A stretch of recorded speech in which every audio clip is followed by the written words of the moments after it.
do that again? What if I did? Track you down again? So I can find you again? What if I did? Sit there. Stop. Sit there. That really hurt. Stop. We've seen what people do when a woman is abused by a man. Stop. Sit there. Stop. Sit there. You look like a psychotic person. But we wondered, what would happen if we reversed the sexes? What if the victim were a man and the abuser a woman? Huh? You want to start with me? I'm an ass. This time she plays the aggressor, verbally and physically abusing her boyfriend. How's that? How's that? Women abusing, even assaulting their male partners. Not as isolated as you might think. I hate you! From Moonstruck to Shakespeare in Love to Pirates of the Caribbean, women hitting men may be a Hollywood staple. But it's not just in the movies. Major League pitcher Chuck Finley's wife, actress Tawny Kitaen, was arrested and briefly jailed after he accused her of pummeling him. She denied it, and charges were dropped, but only after she agreed to attend anger management classes. Again, psychology professor Carrie Keating. It is a big problem in this country. Men create more damage, but women hit more than men do. Every year, there are more than 800,000 serious cases of women abusing men. Again, nothing. But confronted with this, what will people do when hidden cameras are rolling and our actress is out of control? No. One after another, people pass by and keep right on going. What will this woman do? At first, she seems to ignore the fight, but pauses a few paces down the path to watch.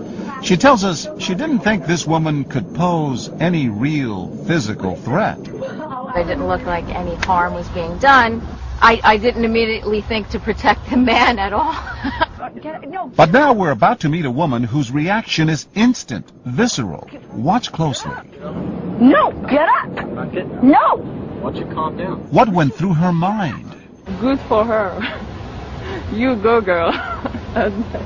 Linda McCluthie just assumed he had it coming to him. But why? Maybe she caught him cheating or something like that, really bad, and then made her lose it. We've seen it before, back when we taped our first experiment with that abusive boyfriend. We told our actors to trade places for just one take.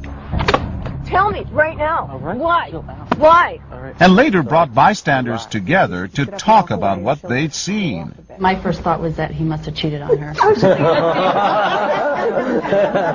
that same thing. But you don't know that. You don't, but You look guilty. exactly. And now, over and over again, when the victim is a man, so many women perceive him as guilty. I figured, well, he probably deserved it. Linda seems to think our feisty actress is a kind of role model. I was thinking, I'm pretty nice all the time. I should have done what she did sometimes. But what about this guy? You know what? Just Nate, come on! Come on, what? Whose side is he You on? haven't said a freaking word to me about it. We watch and record for hours and hours as 163 people just walk or jog right by. Look at how many people went by without defending that guy. And this is kind of classic, because female aggression is usually seen as very deadly, nothing really to react to. But just maybe things are about to change. Watch these women as they gather at a safe distance and map out a strategy. Now, one of them approaches. Everyone wants to call the cops on you guys. Excuse me? Everyone wants to call the cops. You're not going to say anything? It's actually, like, none of your business, so can you excuse me? Oh, sorry. Well, if you need help, we'll help. But when she retreats, they go at it again. Look at me! Nate, stop ignoring me!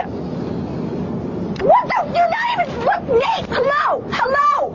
And that's all it takes. This woman calls 911. 911, where's your emergency? There's two people fighting on a bench. She's like beating them up. I was wondering if somebody could come just check it out. But what would a cop do when a woman is abusing a man? Self-centered. Hi, guys. Why not call 911? What they would have, they would just have a little tiff. It'd be all right. I find it upsetting. I would find it more upsetting if he were putting his hands on her. If you're wondering why they didn't call 911, well, he's a cop. If it had been the man, oh, without a doubt, you would have stepped in. Yeah. It's called old-fashioned views. It's a double standard. It is. What can I tell you? I mean, if you're raised the way I was raised, you don't put your hands on them, right? So what should you do if you see something like that? Every individual has to do their own calculus when it comes to whether or not they should stay. For these women, the calculus was simple. The physical abuse, the verbal abuse, you shouldn't be hitting one another. I was concerned for both their safety. And these women tell us the fact that the abuser is a woman makes no difference. That is not an answer. What matters is that someone needed help. There's also a risk to not helping. And when we fail to help in a situation, it doesn't make us feel very good about ourselves. I'd rather do the right thing than walk away and go home and regret it.